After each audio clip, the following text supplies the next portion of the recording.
Hello everyone, this side Abhishek Singh Chauhan, your English mentor. Dear friends, आज की class में हम पास्ट परफेक्ट कॉन्टिन्यूअस टेंस को बहुत ही डिटेल समझने वाले हैं। इतने डिटेल, इतनी डीपली पढ़ने वाले हैं कि कोई मिनट को भी कंफ्यूजन नहीं बचेगा इस वीडियो के एंड के साथ, जो कि आपका रिलेटेड हो पास्ट परफेक्ट कॉन्टिन्यूअस टेंस से। Dear friends, past perfect continuous tense, यहाँ पर सबसे पहले हम पकड़ते हैं बीच वाले को, कॉन्टिन्यूअस को। कॉन्टिन्यूअस मतलब क्या होता है? जारी रहना, राइट। अब पास्ट लगा हुआ है यानी पास्ट में जारी रहना, तो कोई कार्य पास्ट में जारी हो, ठीक है, और परफेक्ट लग गया यानी प्लस समय दिया हो, तो इसका पहचान क्या हुआ पास्ट परफेक्ट कॉन्टिन्यूअस टेंस का, कि इस टेंस की हिंदी वाक्यों की क्रियाओं के अंत में रहा था, रही थी, रहे थे लगा रहता है और प्लस समय दिया रहता है। जैसे अगर मैं बात करूं, मैं 10 दिन से आपकी प्रतीक्षा कर रहा था, तो रहा था लगा है, अब 10 दिनों से एक समय दिया हुआ है, रहा था लगा हुआ है, सुबह से एक समय दिया हुआ है। तो कोई कार्य जारी हो और समय दिया हो, तो अगर प्रेजेंट में दिया हो तो प्रेजेंट परफेक्ट कॉन्टिन्यूअस, पास्ट में समय दिया हो तो पास्ट परफेक्ट कॉन्टिन्यूअस, ठीक।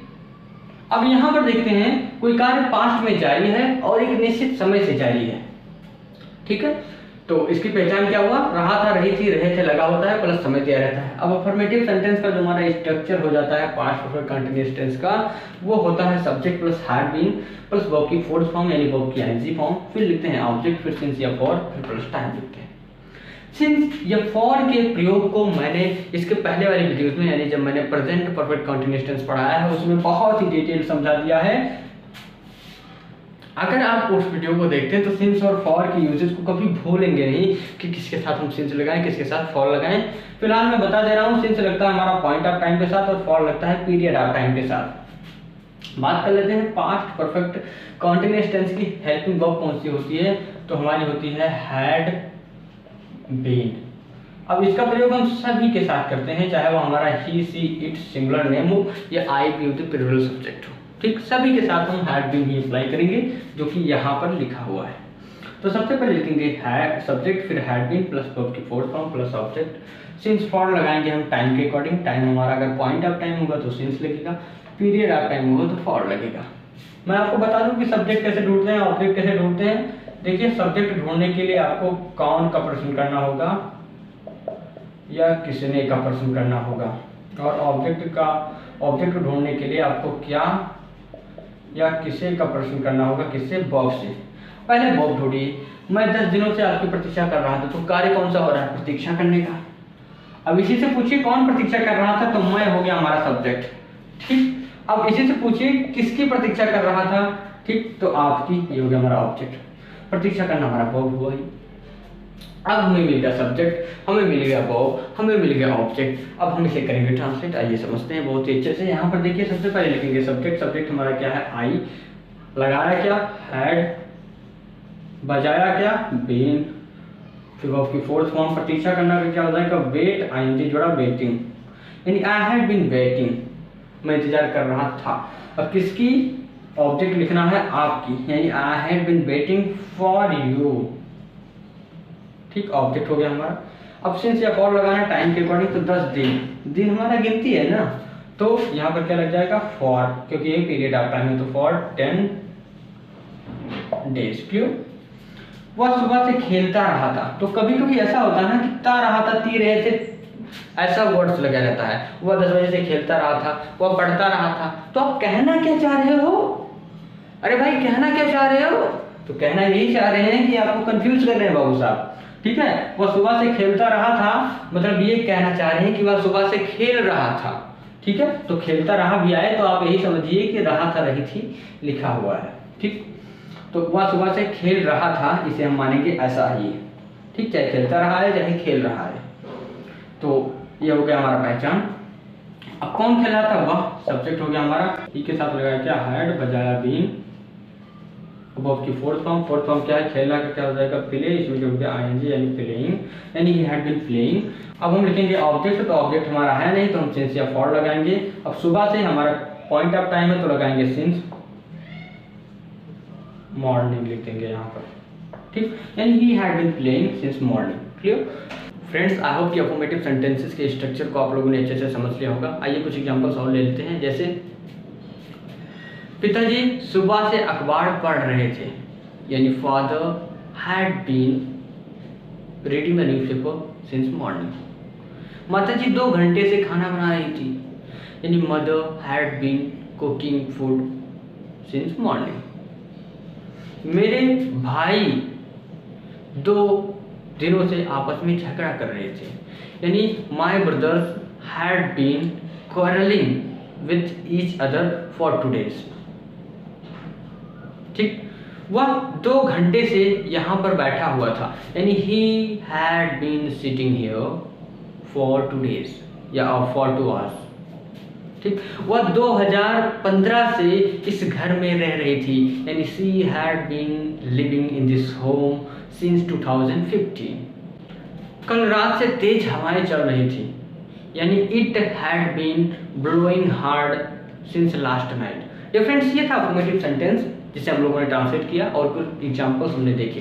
डिफरेंस अगर ये हमारे नेगेटिव हो जाए तो हम नॉट कहाँ पर अप्लाई करेंगे, यहाँ पर समझते हैं। जैसे अगर मैं कहूँ मैं 10 दिनों से आपकी प्रतीक्षा नहीं कर रहा था, यानी आई हैड नॉट, यानी हैड के जस्ट बाद हमें नॉट अप्लाई कर देना है, यहाँ भी हैड के बाद हमें नॉट अप्लाई करना है। ठीक, यानी I had not been waiting for you for 10 days।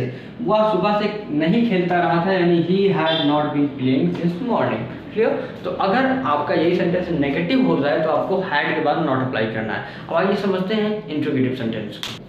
Difference आइए समझते हैं कि पास्ट परफेक्ट कॉन्टिन्यूअस टेंस के इंट्रोगेटिव सेंटेंसेस के स्ट्रक्चर क्या होते हैं, इन्हें हम कैसे ट्रांसलेट करते हैं। समझिएगा यहाँ पर इंट्रोगेटिव सेंटेंस मैंने आपको बताया 2 प्रकार के होते हैं। एक की शुरुआत हम हेल्पिंग वर्ब से करते हैं, दूसरे की शुरुआत क्वेश्चन वर्ड से करते हैं। ठीक है, अब ये हमारे दोनों प्रकार के सेंटेंसेस दिए हैं, इन्हें हम लोग ट्रांसलेट करेंगे।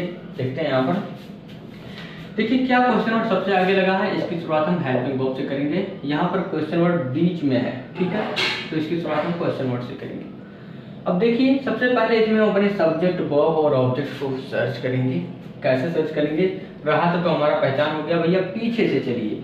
अब जोतना हमारा वर्ब हो गया, इसी से पूछिए कौन जोत रहे थे, किसान, ये हो गया हमारा सब्जेक्ट। इसी से पूछिए क्या जोत रहे थे, अपना खेत, ये हो गया हमारा ऑब्जेक्ट। मंगलवार से ये मिल गया हमें समय। चाहिए क्या, कुछ नहीं चाहिए यार, केवल मार्कर चाहिए लिखने के लिए बस। देखिए यहाँ पर सबसे पहले हम लिखेंगे हैड। अब हम लिखेंगे अपना सब्जेक्ट। सब्जेक्ट क्या है हमारा, फार्मर, दा लगा देते हैं यहाँ पर, हैड द फार्मर। अब यहाँ पर बजाएंगे बीन। नागिमा भी नचाना है क्या? नहीं भाई, नचाना नहीं है कुछ, हमें बनाना है सेंटेंस को, ठीक है। यानी हैड द फार्मर बीन, अब की 4th फॉर्म यानी आईएनजी फॉर्म लिखेंगे, तो जोतना का क्या हो जाएगा, प्लाउज, और इसमें जो क्या आईएनजी इन प्लाउजिंग, यानी हैड द फार्मर बीन प्लाउजिंग। अब क्या जोत रहा था भैया, ऑब्जेक्ट लिखेंगे, तो ऑब्जेक्ट हमारा कहाँ है, ये लिखा हुआ है, अपना खेत, यानी हिज फील्ड। अब हम लगाएंगे सिंस या फॉर, लेकिन उससे पहले देखते हैं टाइम हमारा कौन सा है, तो मंगलवार दिन है, दिन के नाम से पहले क्या लगाते हैं, सिंस। भैया अगर आपने नहीं देखा प्रेजेंट परफेक्ट कॉन्टिन्यूअस टेंस का वीडियो तो उसमें चले जाइए, सिंस फॉर की यूजेस बहुत ही डिटेल बताए गए हैं, और चुपचाप उसे देख लीजिए, फिर यहाँ आइए, समझिए, समझे? अरे समझे कि नहीं, आगे बढ़ते हैं। His field. अब यहाँ पर हम देखते हैं कि मंगलवार के पहले हम सिंस लगाएंगे, तो यहाँ पर लिखते हैं हम सिंस। यहाँ पर क्या लिखेंगे, मंगलवार यानी ट्यूसडे, यानी had the farmer been ploughing his field since Tuesday, यानी हैड द फार्मर यानी क्या किसान, बीन प्लाउजिंग हिज फील्ड अपना खेत जोत रहा था, सिंस ट्यूसडे यानी मंगलवार से। सेकंड सेंटेंस क्या है, ये इसमें क्वेश्चन और बीच में आ गया है। जैसे देखिए वे 1950 से इस शहर में क्यों रह रहे थे। अब पहला नंबर तो रहे थे जिसे हम लोग पहचान गए, और 1950 ये एक निश्चित समय दिया हुआ बाबू, इसी से पूछिए यार, रहना हमारा कब हुआ, कौन रह रहे थे, कौन रह रहे थे बताना, तो ये बताएगा आपको कि वे रह रहे थे, ये हो गया हमारा सब्जेक्ट, कहाँ रह रहे थे, इस शहर में, ये हो गया हमारा ऑब्जेक्ट। ठीक, अब सब्जेक्ट हो गया, ऑब्जेक्ट हो गया, ठीक है। अब हम लिखते हैं, तो सबसे पहले लिखेंगे क्वेश्चन वर्ड। क्वेश्चन वर्ड क्या है, क्यों, क्यों का मीनिंग क्या होता है, व्हाई। व्हाई के बाद क्या लिखेंगे हम, हैड। हैड के बाद सब्जेक्ट, सब्जेक्ट हमारा क्या है, दे यानी वे। ठीक, अब हम बजाएंगे बीन, वर्ब की 4th फॉर्म, रहना का क्या हो जाएगा, लिव, आईएनजी जोड़ दिया, लिविंग हो गया, यानी why had they been living. ठीक, अब हम लिखेंगे ऑब्जेक्ट, कहाँ, इस शहर में, यानी इन दिस सिटी, ऑब्जेक्ट हो गया हमारा। अब सिंस या फॉर लिखेंगे तो 1950 से एक फिक्स टाइम है, यानी यहाँ पर लगाएंगे हम सिंस 1950, लास्ट में इंटरोगेशन मार्क, लास्ट में क्वेश्चन मार्क, यानी how had they been living in this city since 1950, यानी वो इस शहर में 1950 से क्यों रह रहे थे। तो डिफरेंस ये था आपका अफर्मेटिव सेंटेंस, और structure number first, structure number second हमने समझ लिया अच्छे से, और हम सेंटेंसेस को भी कैसे ट्रांसलेट करते हैं सब कुछ अच्छे से समझ लिया। कुछ एग्जांपल से ले लेते हैं, जैसे वह 10 बजे से अपना काम क्यों कर रही थी, यानी why had she been doing her work since 10 o'clock।